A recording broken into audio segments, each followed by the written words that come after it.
Felipe, a Susana. Okay. Ensenada, sí, escuchamos y vemos. ¿Nos escuchan y nos ven? Sí, perfecto. Gracias, Edgar. Ok. Voy a apagar micrófono, ¿ok? Sí, por favor.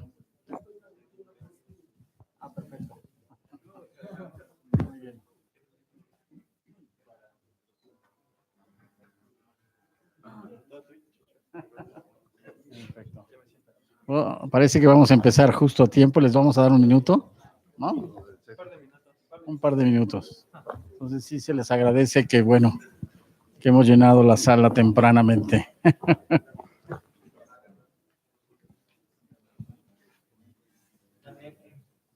Recordarles que hay comida. Bueno, así también.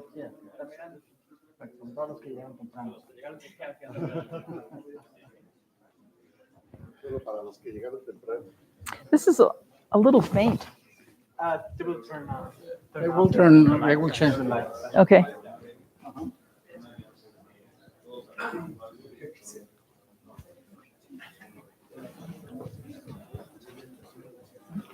Tú me dices cuándo andas. No, ya no me vas. Sí, ayer. Y yo acabo de enviar otro con la otra cámara. Cualquiera fíjate que son distintos. Yo creo que más en la Nikon porque es más nueva. Y después un modelo Yo creo que podemos empezar, ¿no? Bueno, pues bienvenidos. Como ustedes saben, el Instituto de Astronomía tiene este programa de visitantes distinguidos, en el cual, pues precisamente lo que queremos no solamente atraer personalidades de la ciencia astronómica mundial muy reconocidos, sino para que aprovechen por el tiempo que están aquí, sobre todo la interacción con los estudiantes y con los grupos de investigación. Entonces, en esta ocasión, pues tenemos el gran privilegio de tener a la doctora Sandra Faber, que nos está visitando a la Universidad de California, Santa Cruz. Entonces, voy a dar una breve semblanza porque así nos vamos directo hacia su coloquio. Hoy nos va a platicar precisamente de algo de lo más actual en lo que está trabajando, que es este problema de cómo las galaxias van dejando de formar estrellas de repente, ¿no? Que es uno de los temas abiertos más importantes. Bueno, pues Sandy, ella estudió su licenciatura en el prestigiado colegio de Swarthmore, en Filadelfia, donde obtuvo tanto el grado de física como el minor en matemáticas y astronomía, bajo la supervisión de John Dassinger. Ella es especialista en estructura, formación y evolución de las galaxias y de las estructuras del universo en general. También ella tiene una carrera muy significativa en el desarrollo y el diseño de instrumentación astronómica. Ella inició su carrera profesional en el Observatorio de Lick en 1972 y en la Universidad de California, Santa Cruz. Ella fue la primera mujer en obtener un puesto ahí por varios años, ¿no? Ella, bueno, es conocida por muchísimas contribuciones a la astronomía moderna. Desde 1976, ella es coautora con uno de sus estudiantes de doctorado de la relación Faber-Jackson, que relaciona la luminosidad con los movimientos internos en las galaxias elípticas. Después también hizo un artículo seminal con John Gallagher sobre las primeras, donde pusieron en conjunto toda la evidencia que había entonces, en 1979, de la materia oscura. Después, en 83, también fue una de las primeras investigadoras, junto con un grupo de investigadores en Santa Cruz, que determinaron que la naturaleza de la materia oscura no eran los de naturaleza caliente con los neutrinos, sino que tenía que ser algo más frío, y empezó todo este concepto de la cold dark matter. Entonces, también trabajó con un grupo de investigadores conocidos como los Seven Samurais, que también analizaron un gran grupo de datos de galaxias elípticas, elaboraron una nueva manera de determinar distancias, determinaron, por ejemplo, la presencia de esto que se llama el gran atractor, entre otras cosas. En 85, Sandy también fue parte de todo el desarrollo de lo que es hoy el observatorio de Keck, desde que yo llegué a Santa Cruz ya estaba el UC 10 Meter Telescope con Jerry Nelson y que eventualmente se convirtió en los dos telescopios Keck. Sandy estuvo presente en todo esto, además haciendo análisis técnicos de los mismos. También ella fue parte de un grupo muy conocido del Nuclear Team que utilizaron el Hubble Space Telescope para ver precisamente los centros de galaxias con núcleos, con agujeros negros en el centro, múltiples de ellos. También desarrolló no solamente el instrumento Deimos, sino también el catastro que se hizo de galaxias con él, con los telescopios de Keck. Ella además fue directora de los observatorios de la Universidad de California. Bueno, tiene muchísimos premios, entre ellos, pues el último es la medalla, bueno, es miembro de 3 academias muy importantes, de la National Academy of Science, de la American Philosophical Society and the American Academy of Arts and Sciences, que ambas 3 son para gente muy prestigiosa. Como les comentaba, el número de reconocimientos que ha tenido es prácticamente todos. De hecho, recibió la medalla nacional del presidente de Estados Unidos para la ciencia y en 2017, su más reciente, fue el Gruber Prize en Cosmology. Entonces, bueno, pues Sandy, thanks a lot for being with us.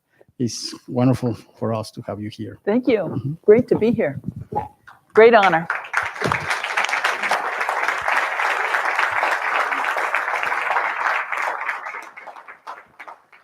My first visit here, but I hope not my last. I'm going to describe to you today a very simple framework for thinking about galaxy formation, which uses the evolution of halos as a basis for deciding what galaxies are doing, and then from there we go from galaxies to black holes. And the net result is to make a connection between halos and their black holes in a way that hasn't been stated so clearly before. May I ask whether that noise is me or somebody else?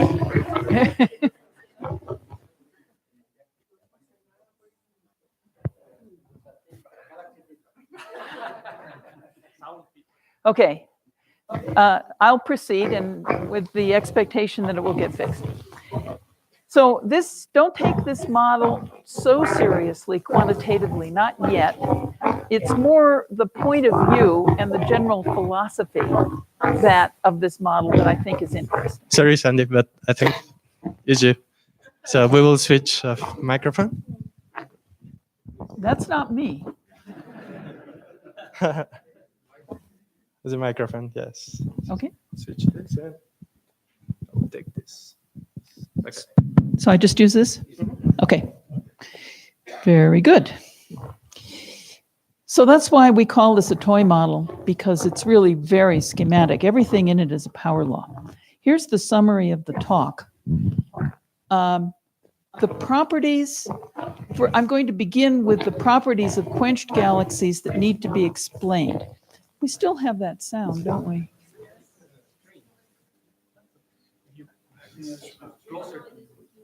Closer to me. Okay, let's try that. All right. We're going to start by explaining the properties that need to, no.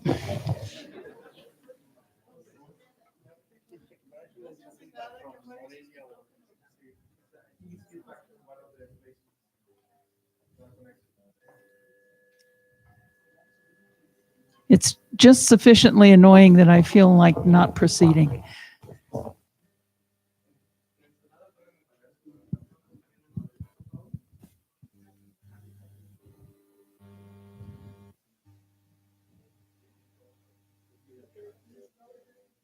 Okay, try again. We're going to start by talking about the properties of quenched galaxies that need to be explained. And there are many more than you usually find in papers about these galaxies.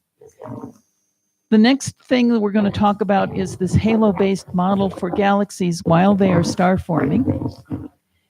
And then we're going to see that galaxies while they're star forming evolve through some spaces here, like effective radius versus stellar mass, for example, kind of like tracks in the HR diagram. And then there's going to be a boundary, which is the quenching condition. And we're going to find that this quenching condition, which we're going to put in just schematically as a power law to start with, actually looks like very closely the quenching condition that you would get if you said that the energy coming out of the black hole is equal to the gas binding energy of the halo gas. So there's a physical basis for this. And then there are some interesting implications. So let me start by discussing what it is that we need to explain with a quenching model. So the first thing that we note here, what are we looking at? We're looking at the star-forming main sequence, the green valley, and quenched galaxies as a function of redshift. So high redshift here, low redshift here. These are data coming from the CANDLE survey. And the general picture, as you know, is that galaxies evolve while star forming, something like this, and then they quench and they go down here. And what I want you to see from this diagram is that this path of quenching occurs at just about the same mass at all redshifts, namely around 10.6, 10.5 or so is the middle of this. So the average mass of the so-called green valley does not change with time. Point number one. Second point is that the green valley is rather wide. It covers at least a whole dex, something that people do not take into account. Most theories of quenching are really just halo-based or galaxy mass-based, and they don't predict a width in quenching that is large as seen. And furthermore, there's structure within that width. Here is, again, in redshift bins, this is effective radius versus mass. And I want you to look here at the blue points, star-forming galaxies. A ridgeline has been fit to each one of those populations as a function of redshift, and one observes that the slope is identical as a function of redshift, but that the 0 point changes, and the 0 point changes in a way that it varies very smoothly and regularly with redshift. That's the star-forming galaxies. We need to reproduce that in our model. And the second thing is similar. We note that the positions of the quenched galaxies, which are the red points in this diagram, similarly vary smoothly and regularly with redshift. It's another thing that we need to reproduce. Okay. Next point is the fact that there's considerable spread in the radii of blue star-forming galaxies at a fixed stellar mass. I illustrate that here with this little arrow. Galaxies, star-forming galaxies at the same stellar mass differ considerably. So again, galaxies are not just a function, their properties are not just a function of their stellar mass. There's a second parameter here. And we will see that this particular second parameter, the effective radius, is going to emerge as a very important second parameter for galaxy evolution. Now I want to introduce you to another variable. This variable is sigma 1, which is the projected stellar density within a radius of 1 kiloparsec. And this was introduced in a couple of papers back in 2012 and 2013. I'm looking at the paper by Jerome Fang from Santa Cruz here. And it's a plot of sigma 1 versus stellar mass from Sloan data, Sloan Digital Sky Survey. So what one notices is that the star-forming state of galaxies depends on sigma 1. Here is the blue cloud, the blue points, and there's a quenched red sequence that's really quite narrow here. So there are two sequences in this diagram that are similar, very similar to the two sequences that we saw in the diagram of effective radius versus mass. Now, just to drive home the point that star-forming galaxies at a given stellar mass are not all the same, let's take a slice through here and look at pictures of Sloan galaxies. So here is the lower blue cloud, the upper blue cloud, Green Valley galaxies, which are in the process of quenching, and finally the red sequence. And I just want you to observe that, yes, their radii get smaller, which is what you would have expected from the previous picture, and it looks as though their central densities are increasing, and that reflects the fact that sigma 1 is also increasing. So again, stating the proposition here, galaxies are a two-parameter family with stellar mass and radius being, effective radius being the two numbers that are important, and a correlation also with sigma 1. Okay, so now let's look at the Fang diagram as a function of redshift. This was presented in a paper by Guillermo Barro. And here's what we see at low redshift, and here's how things evolve back to high redshift. This was one of the most surprising diagrams that I have seen in my astronomical career, because when we made it, I had no picture in my mind really about how the properties of galaxies were varying as a function of redshift. In particular, I had no model whatsoever for how their central densities were evolving. So I was extremely surprised and impressed by the fact that the morphology of this diagram was repeated all the way back here to z of 3. So what do I mean by that? These slopes, ridgelines, fit to red galaxies are the same among themselves and also the same as Fang. The slopes fit to the blue galaxies are the same among themselves and with Fang. The offsets are the same. The whole pattern is migrating downwards by about 0.3 of a dex in 0 point from high redshift to low redshift, but the pattern is the same. There's only one thing really that's changing, and that is the ratio of galaxies in the blue cloud to the number of quenched galaxies, because we know, or you could say this is telling us, that galaxies are evolving through this diagram on tracks, and when they get to some point, they quench. And that's happening more and more as a function of time. So the numbers of quenched objects are going up, they're accumulating, because galaxies stop evolving in this diagram when they stop making stars.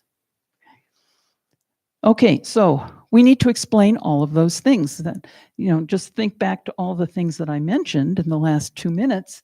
Those are all facts that we need to explain, including this evolution in lockstep.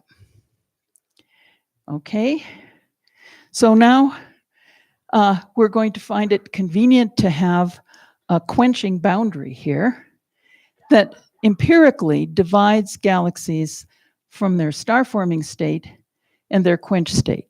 So this red line, again, this is a function of redshift. This red line is the line that we're going to adopt. I'll show you how we get it in a minute, but let's just illustrate the fact that this line is doing a good job of separating quenched galaxies from star forming. So star forming are here, largely above the line. These are interesting objects at high redshift called blue nuggets, which remain star forming for some short period of time, but they tend to disappear as a function of time. I would prefer that you just forget them for the moment for the purposes of this talk. They're kind of annoying.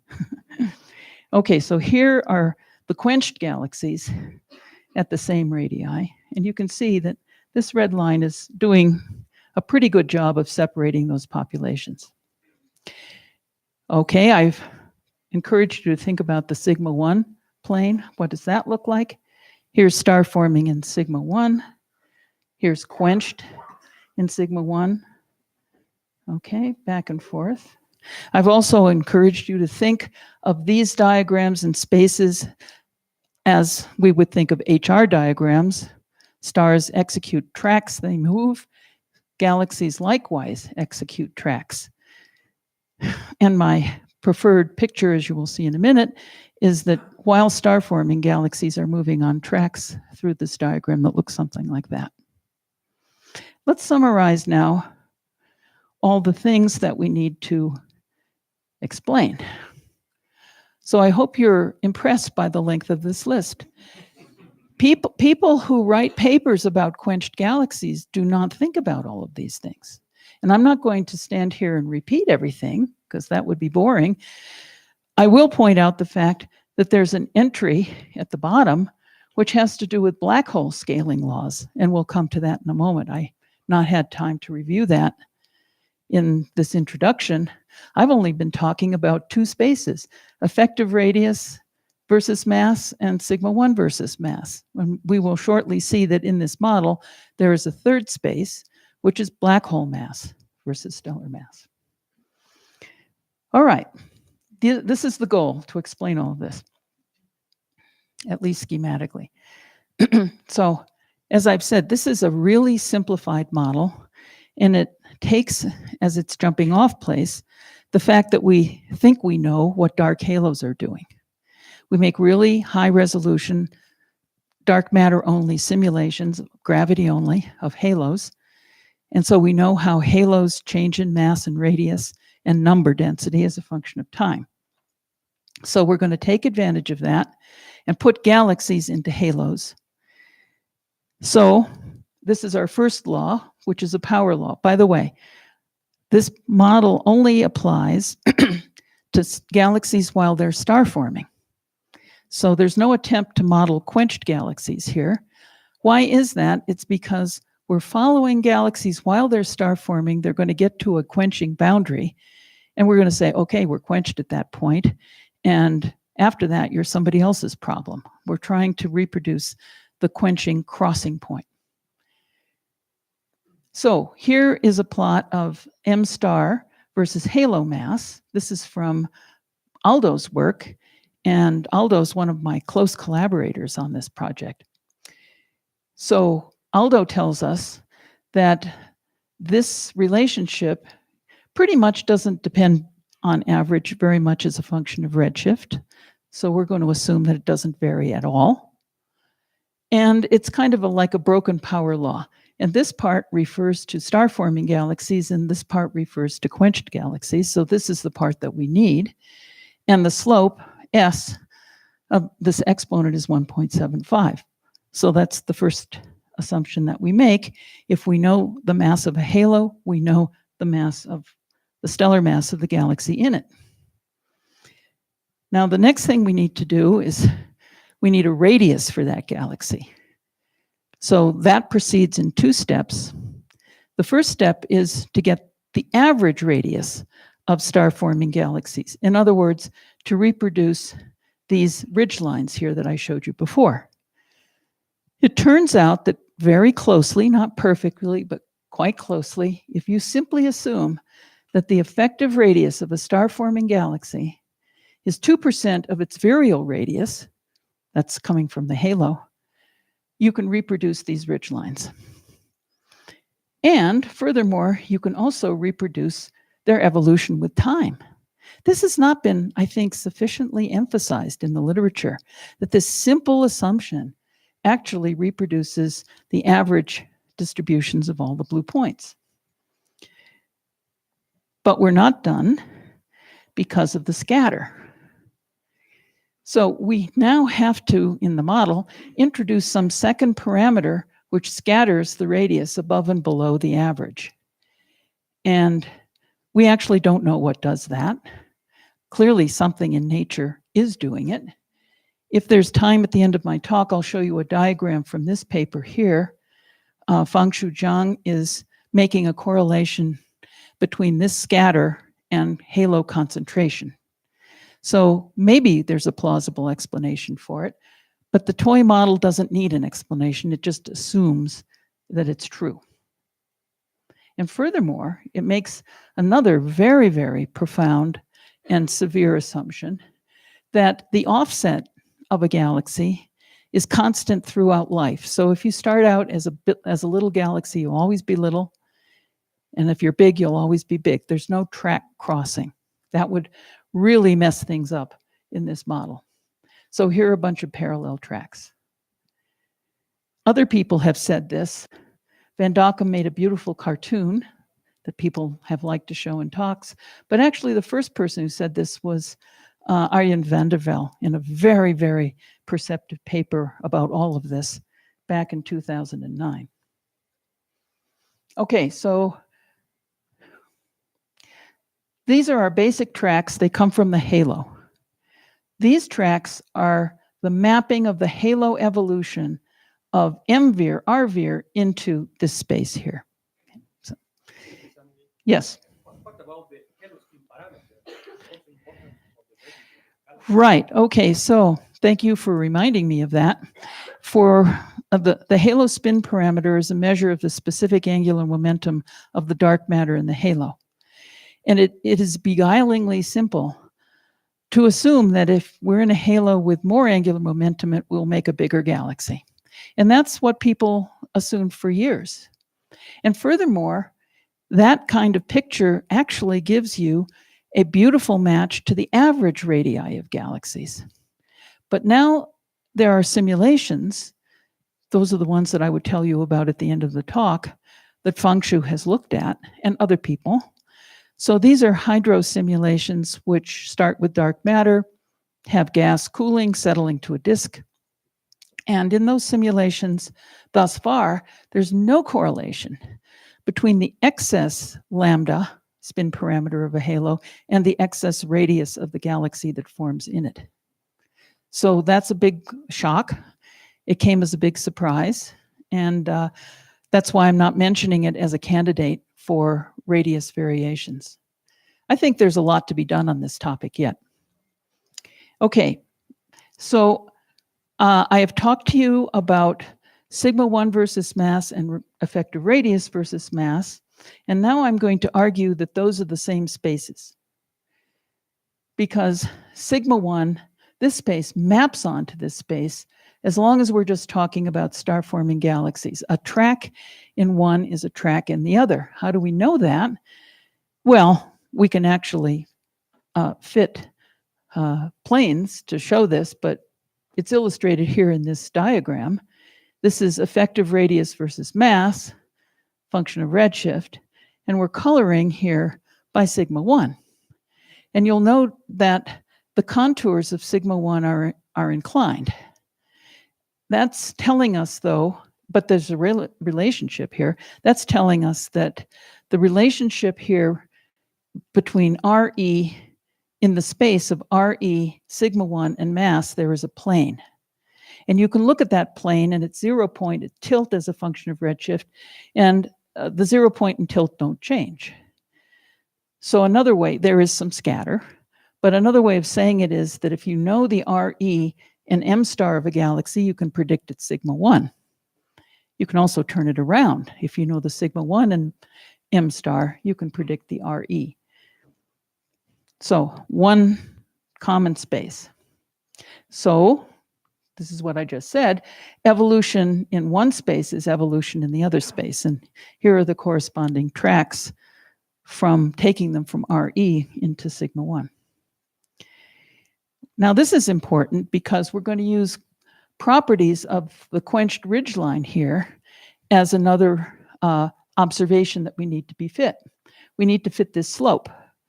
So the picture is that galaxies are evolving up here, and when they cross over a boundary, they enter the green valley,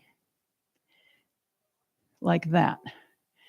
And for reasons that they're a little lengthy to describe here in this talk, we take the actual quenching boundary to be offset by 0.2 of a dex downwards here. And this is the entry into the green valley. So green valley galaxies should be above that dashed line.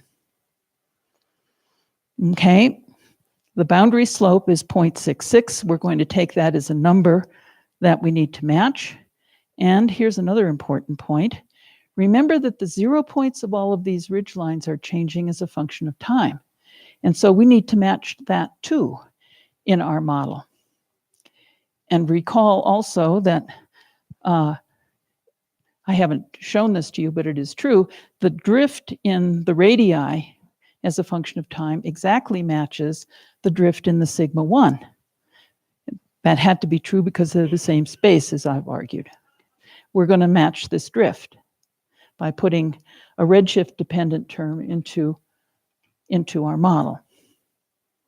Okay, last point is that we're going to assume the black hole mass is a power law of the central density.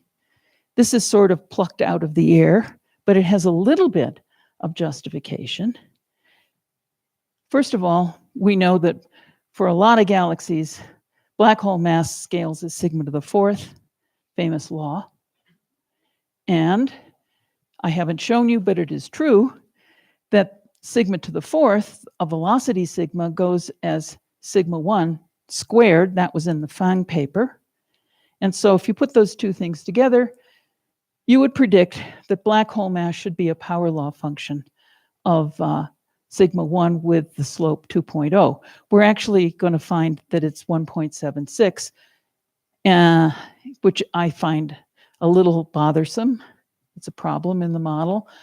What I'm trying to do here, though, is just justify why it's even reasonable to think that black hole mass should be a power law of sigma 1.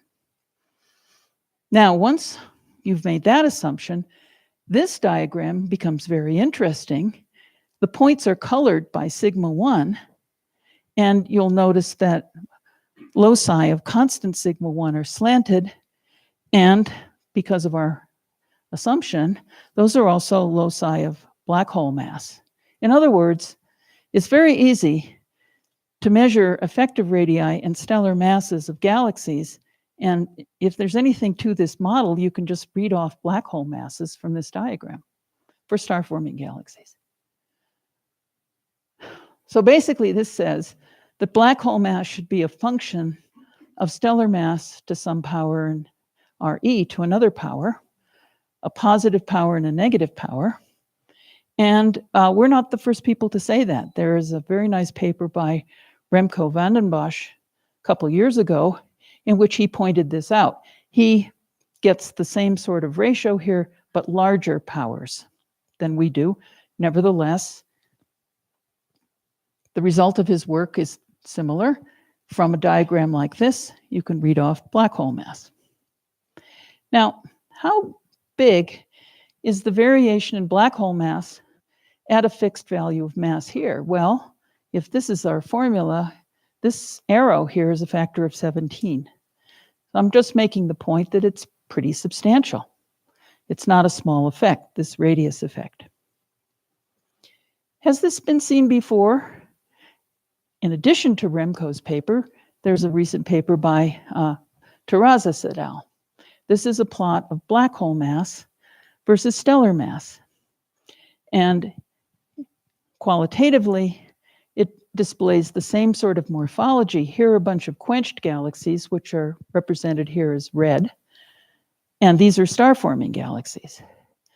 So this plot, too, says that at a given stellar mass, there's a range in black hole mass, and the star-forming ones have smaller black holes than the quenched ones.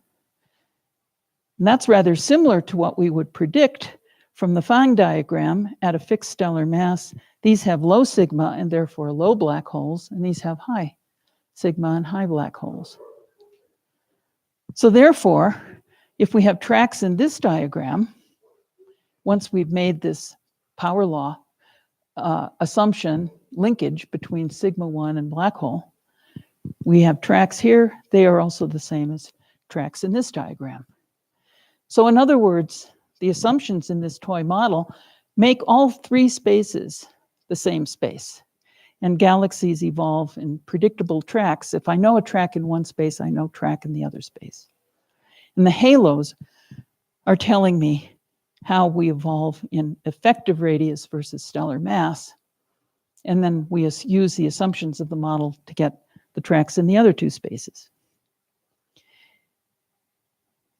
Well, in order to create quenched objects, we need the location of this boundary. How are we going to express that? Okay, so here's a physical definition. The black holes are emitting radiation when they accrete, and this is their total effective radiated energy over their lifetime. It's proportional to their rest mass times some sort of constant here, which is an efficiency factor for how much of the rest mass became useful feedback energy.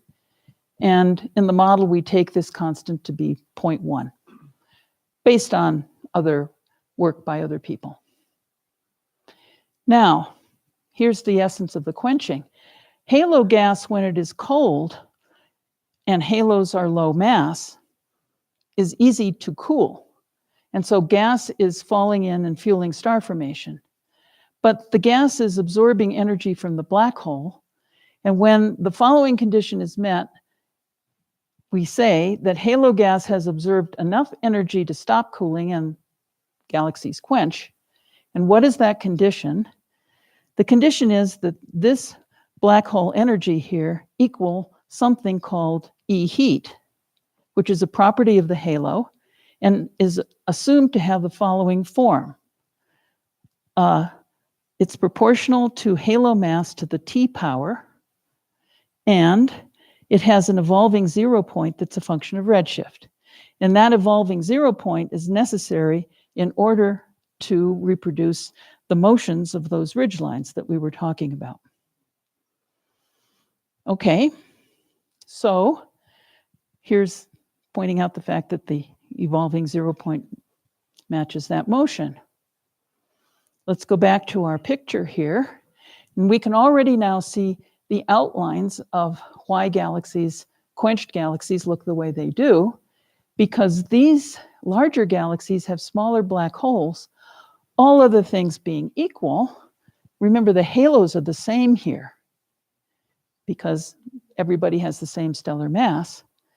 These are penalized. They have smaller black holes, and they are going to have to evolve to higher masses in order to achieve this quenching condition, in order to kill their halos. Whereas these will evolve less. That's what creates, that's the physics of the quenching boundary. And it causes a range in 1 for the quenching galaxy. In other words, people don't all hit a mass wall. No, the bigger ones go to higher mass and the more compact ones go less. And here's a sort of summary now with actual tracks. In the real model that we calculate, we don't use straight tracks. We use curved tracks that are actually predicted by real models. So this is a set of galaxies that started out at a redshift of 2.8. They all had the same stellar mass. Something I've not told you is an observed fact that all galaxies at the same stellar mass make stars at the same rate. That's observed, it's not explained. But if we make use of that fact, it means that a bunch of galaxies here at high redshift will still fill vertical slices at later times because the big ones and the small ones are making stars at the same rate. So these cohorts stay together. So here are a bunch of galaxies that started with this mass at high redshift, and they all evolved along these tracks. These are the offset tracks, which we put in by hand, and the offsets are constant throughout life. This is an average galaxy of that mass. These are big ones, these are small ones. And here is the quenching boundary, which is moving up in this space, RE. It moves down in sigma 1, but it moves up in RE. And so the quenching boundary at early times was here. It intercepted this galaxy at this point. It moved up and this galaxy intercepted it, and so on. And so this is a locus, a quenching locus, and you can see that it's inclined. And that's what matches the data. So let's summarize how we got our numbers in the model. There are 3 exponents that we need to determine and 1 evolving zero point. The exponents have little purple circles around them, and the evolving zero point is here in the quenching condition. Okay, what do we know? We know S from Aldo's models. That's the stellar mass halo mass relation, 1.75. We know these 2 slopes from the observed ridgeline in sigma 1 versus mass, and another observed ridgeline in black hole mass versus stellar mass. That's 2 more numbers. And we get this evolving 0 point from the observed change shift in the 0 point of the sigma 1 ridgeline. So we have exactly as many observations as we need to match the unknowns. The model is neither underdetermined nor overdetermined. And this is the final match to the quenching pattern. And the red lines are what we are fitting with the power law model. That's what I've been talking about, with this value for the halo energy condition equal T equals 2. In other words, the required quenching energy is varying as halo mass squared here. Look at the red lines. That's what I want you to see. And these are the red lines I showed you before that divide star forming from quenched galaxies. Okay, now something interesting emerged at this point, a surprise. We said, let's actually now look at the real tracks that are predicted by our halos in these diagrams. And something extremely surprising emerged. Here, what you're seeing here is a little vector. Here's a point. Don't pay any attention to the colors. They could all be black. And each point, though, has a tail. And the tail tells you the recent history of that galaxy, which is set by its halo here, and then also by its halo transferred over to sigma 1. And the quenching loci, those red lines that we want to match at each redshift, are given by this dense family of points here. And what the surprise was that the tracks, both in sigma 1 and RE, are almost parallel to the boundary. So all along we had been thinking of sort of a fixed boundary and tracks that are rather highly inclined relative to that boundary. In other words, thinking about a galaxy moving across a fixed boundary. That isn't what turned out. What turned out is that the tracks, individual tracks, are parallel to the boundaries. And the only reason that the galaxies are crossing is that the boundary is moving. So it's another way of thinking about quenching that I found quite surprising. Okay? And because these tracks are intrinsically so parallel to the boundary, this is what causes such a wide green valley. A wide green valley is not easy to achieve. And let me illustrate it another way. Okay, so here is a particular mass galaxy, which is a family of them, which are going to wind up with a stellar mass of 10.25 today. Okay, so if they made stars and didn't quench. So we know that there's a range in radii, and therefore there's a range in black hole masses.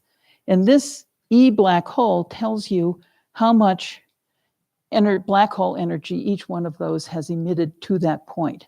Time is coming this way. The galaxies are gaining in mass. And so this galaxy's black hole at the top here, the biggest black hole, is emitting more and more energy. So that's what can do the heating. And then here is the requirement of the halo.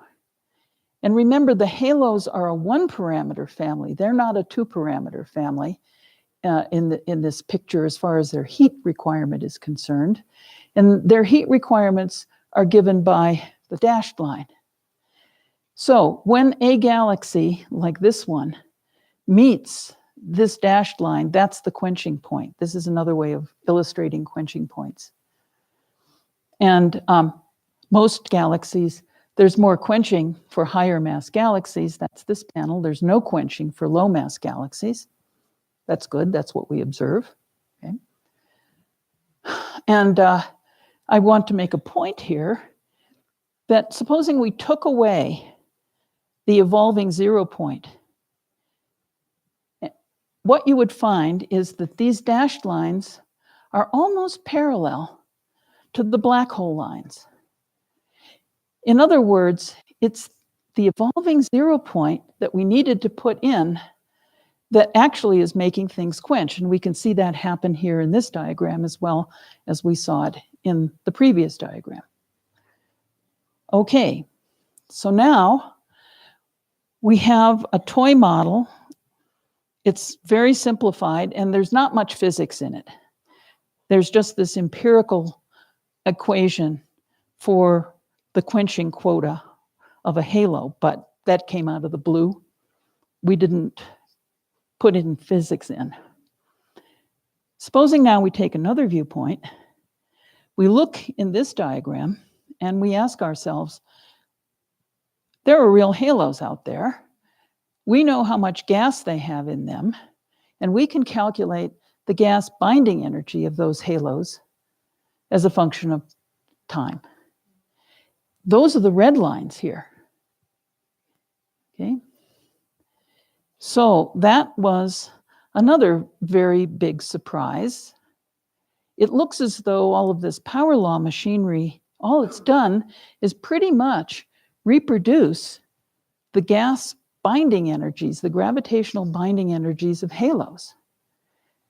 And so we can look at that in another way. We can look at what those new curves would look like in our old spaces here, and those are the blue lines. So if we had started with that theory, we would have put the blue lines on the diagram. Okay, so this is the encouraging point of this toy model, that we developed this power law without any physics, and then we justified it after the fact by saying that, gosh, if this was really the unbinding process or the quenching process, this is what we would have reproduced. Wow, you know, we're actually matching the data pretty well with that kind of picture. Okay, so here are some insights from this model. I stress all we're doing is talking about star-forming galaxies during and central galaxies only. And you'll notice that there weren't any mergers in this model either. Everybody's isolated in its own little halo. So on average, galaxy effective radii track virial radii. The scatter is a second, in radius is second parameter, may be set by concentration. Come to that in a minute if there's time. That means that star-forming galaxies are a two-parameter family set by mass and, if we believe this, halo concentration. Galaxies evolve nearly parallel to the quenching boundary, which is what produces a wide green valley. They build black holes as a power law of central density. These three spaces are all mappings of one another, and you can read off black hole mass from a location in effective radius versus mass or sigma 1. There are some further insights. Galaxy quenching in this picture is not purely AGN quenching. That is to say, we haven't used AGN to eject gas from galaxies, which is a common picture. And it's not just caused by halo quenching. That's another theory, that when halos get hot enough and tenuous enough, they don't cool. No, it puts together those two phenomena, black hole and halo, and it's a contest. For quite a while, the halo wins and manages to cool, but then the black hole overtakes the halo. It looks as though this same criterion, black hole energy equaling halo binding energy, works at all redshifts. At any rate, the blue line looks like the red line all the way back to Z of 3. The next insight is that galaxies almost do not quench. They quench mainly because of changes in the properties of the halos. This is this evolving 0 point term. But that's what halo gas apparently does naturally, because the blue lines do exactly the same thing. In other words, the gas binding energy of halos is moving in the right direction all by itself to reproduce the data. The basic picture in this scenario is that halos are building galaxies, and then they in turn build black holes in a deterministic way. So this connection is tight, and that's what creates the narrow ridge lines of quenched galaxies.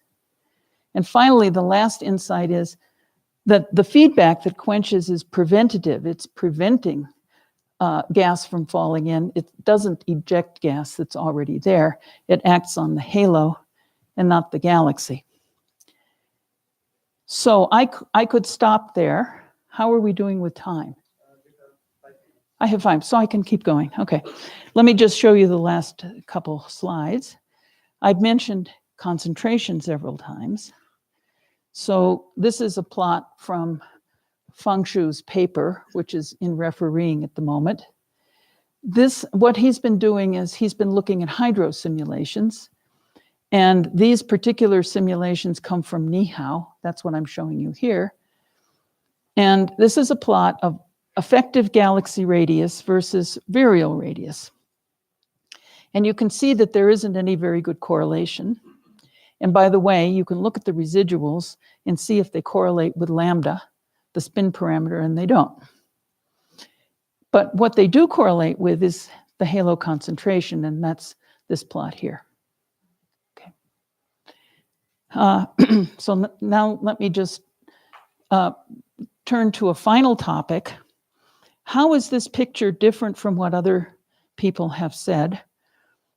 It's common to put black hole energy into halos in order to heat halo gas. But what people have used for that is a rate. They've been balancing rates. And our quenching criterion here doesn't balance rates, it balances totals, if you were paying attention. Total black hole energy versus total halo binding energy. Now, we've tried to look at the rate picture. So, this is what I just said. Previously, we equated total energy to some total energy in the halo. Now we change, and we're going to equate rates. And this is the usual expression. A heating rate from a black hole is equal to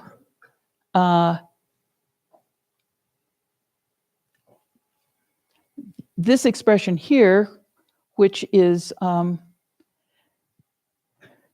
black hole mass, the effective black hole mass, divided by the virial velocity squared of the halo. That's the heating rate. It comes just simply from the rate. This is the amount of halo gas that we're heating with this amount of accretion onto the black hole. We equate that to the rate at which the halo gas wants to cool. This is another m dot.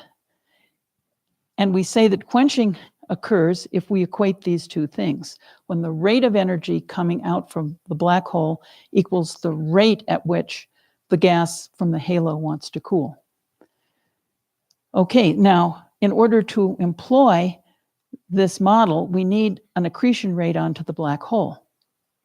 So we can do that in 2 ways. We've used 2 variants. In the first variant, we've taken the accretion rate from our power law model, because we can look at all of our tracks and get derivatives from them. So that's variant 1. And now we have tracks here in this diagram that look like this. Okay? These tracks here from halos are halo cooling rates. These are all now dots. Okay. Cooling dot, mass dot, and heating mass dot. And we can see a big problem here. You can just tell that this is not going to reproduce the slanted lines, the slanted boundaries in the wide green valley, because we don't have a nice correspondence here between the curvature of this track here, the halo track, and what the black hole is doing. The problem here is that black holes are dying at late times because galaxies mass accretion rates are dying at late times. Masses are growing, but M dots are declining. And when you take these tracks and actually try to reproduce where the quenching boundary would be in our classic diagram here, this is where galaxies quench, these yellow dots, and they don't match the red lines, and at late times nothing quenches because at late times accretion rates are low. We can slightly alter this picture, and this is the same basic idea, except now we're going to get the black hole mass accretion rate from an empirical accretion rate that was introduced by Croton et al. Back in 2006, which is commonly called radio mode. And he found empirically that this accretion rate could keep halos quenched, keep them quenched. Maintenance mode, can it actually quench galaxies with the right properties? No. This rate diagram fails in the opposite way. There's too much of an increase in the black hole mass at late times, and that's because the prescription used in radio mode actually has black holes growing exponentially at late times. And so again, we just don't get the nice agreement between the slope of the halo needs and what the black hole is doing for you. And so these are the predicted quenching loci. Look a little bit better than they did in the previous case, but they still don't match the data. So my bottom line here is that it really does look like totals are a better way of approaching the problem than rates if you want to model the quenching boundary. So I'll stop there. Thank you.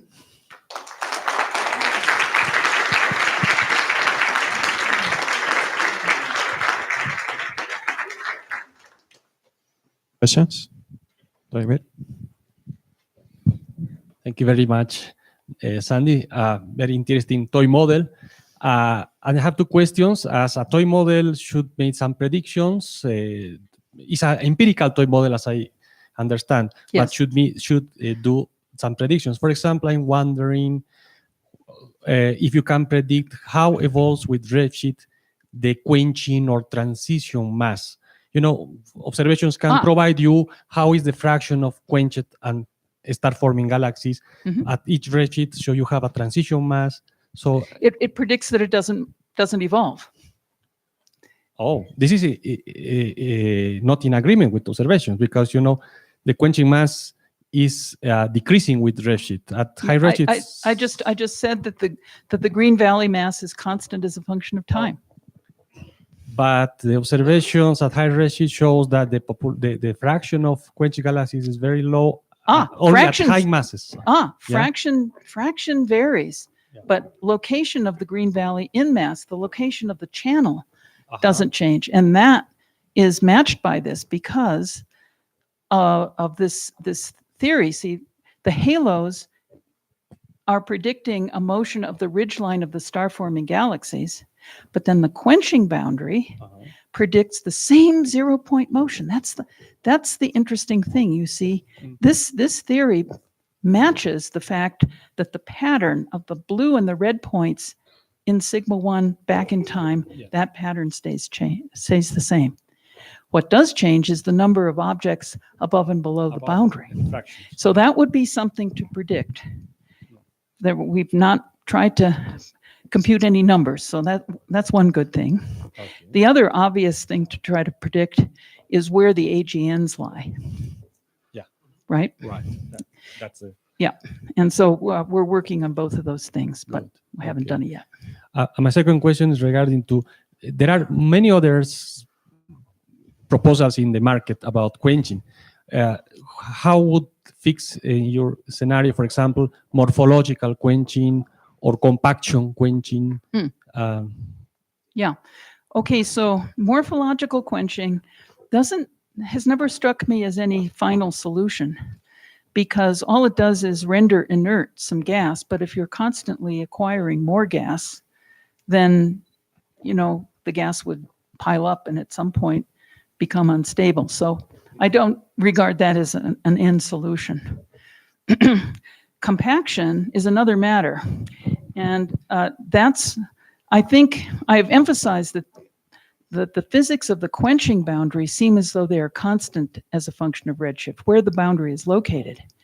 But how galaxies cross it seems to differ as a function of redshift, because at high redshift, where the gas contents are high, galaxies manage to cross the boundary and become blue nuggets before they go out. So there's some compaction phase there, which might actually have something to do with black hole growth. You see, so, and I don't understand that transition very well. I'm ignoring it for now. Yeah. Thank you. More questions? Do you have questions in Morelia or Ensenada?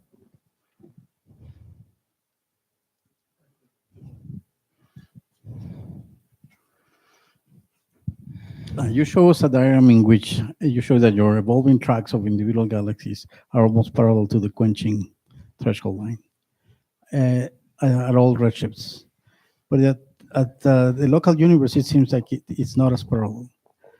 It's not parallel? At the lowest redshift, How do you know that? because I saw your diagram. So if you go back, you can see it. So I was just wondering if you have potential explanation for why locally the evolution is not has changed in those terms. I didn't mean to show you that. Why? I'm wondering what you saw that. Yeah, exactly. Go back where you show the individual tracks with different redshifts. Yeah. And the quenching line. Okay. And when you had the recent evolution of each galaxy, remember the ones with tails? Go back. That one, yeah, the one that you just passed. The next one. There. Yep. So it's very parallel at all redshifts. But at the lowest redshift, you can see that there is a small tilt between the individual evolution and the quenching. Are you line. referring to the fact that this boundary here has the same slope? So it's That has use the that same as a slope. calibrator. And you can see some angle of attack here, Right, but here things look These- like they're actually moving away. right. That's because in detail, when you look at the evolution of the halos, the tracks are not straight. They're not power laws, but there's curvature in the average one. I actually did show you that. That one. Okay. So that's what you're seeing at late times. You're seeing that curvature effect. Yeah. So this would argue at late times, actually, it's harder for things to quench. Yeah. More questions? Ensenada, Morelia? I have a comment. It's a bit regarding what Vladimir said. So you have the boundary, with, how do you call it? The boundary quenching Quenching line? boundary. The quenching boundary. Okay. So because some galaxies will migrate earlier than others or will cross the quenching boundary. So what you end up is having this what Vladimir called the cross mass, which is basically when you do the ratio of the stellar mass function of star-forming galaxies to quenched galaxies, and the mass where both are equal.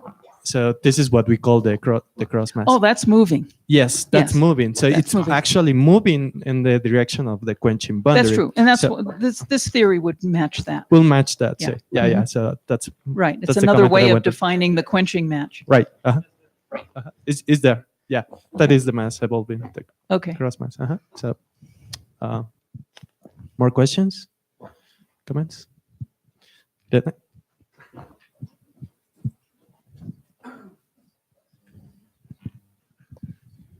I was amazed. Well, very beautiful talk, really very beautiful talk. But what you said, that if a galaxy is born little or large, they don't really change on that. Don't They're grow. differential.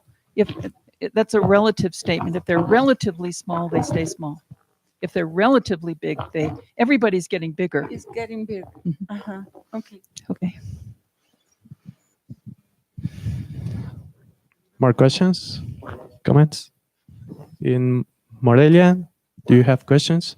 We are connected to another Mhm. campuses. Or Ensenada, do you have questions? No?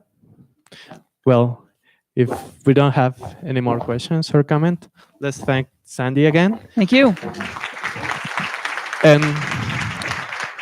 And we have some lunch here outside in the garden.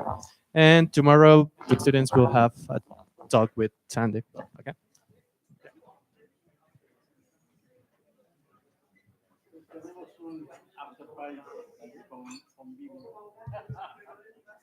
I will show you some plots where you will actually need energy from the quasar or the Earth or the IGN. I mean, using to quench to do some part of the quench.